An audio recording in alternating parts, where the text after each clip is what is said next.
And my question is, how might we unlock the creative potential of the other 75%?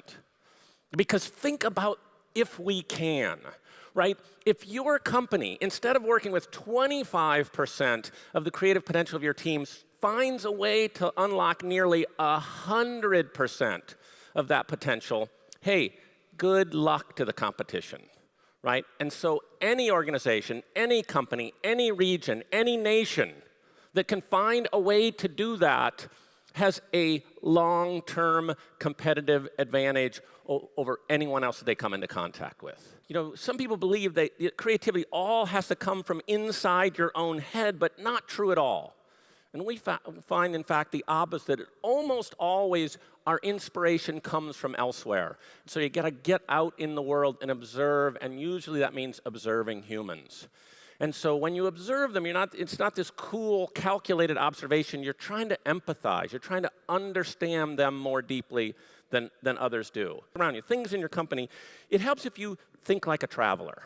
You know how you travel? When you travel, especially internationally, you travel to another country, your brain is on high alert. You notice everything. Well, how do people wait in line for a bus? How do people pay the check? How do people check into a hotel? How do people, park their cars? You are watching every little detail when you're on the road, when you're traveling overseas, right?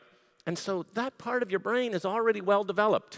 You just have to keep it switched on when you come back home. Anyone in your organization can propose an idea, knowing that they will not get laughed at, knowing that your first inclination, when they show you their idea, your first inclination will be to try to build on it, as opposed to trying to tear it down.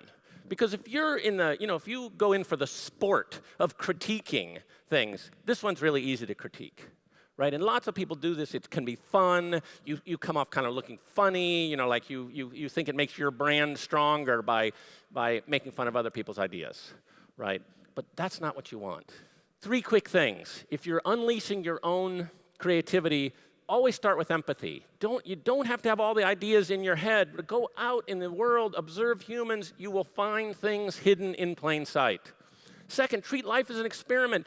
You want to be the kind of person, you want to be the kind of organization that tries stuff. And you can tell people in advance, look, this is a little experiment. This may not succeed, but we are going to keep on trying until we do have that big success.